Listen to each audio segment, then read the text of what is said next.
Transmission lube on the inside of the piston retainer. I'll put some on the seals at the piston. We got these two lineup guides that's got to go in 2 holes on the piston retainer. They don't want this piston moving around.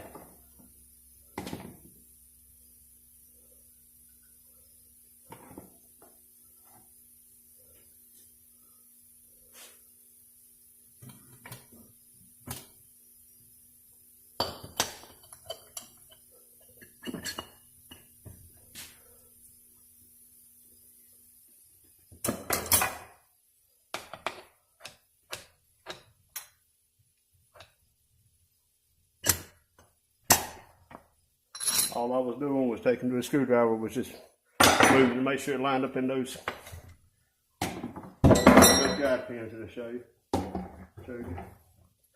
All right, next we got this thrust washer. I use the green.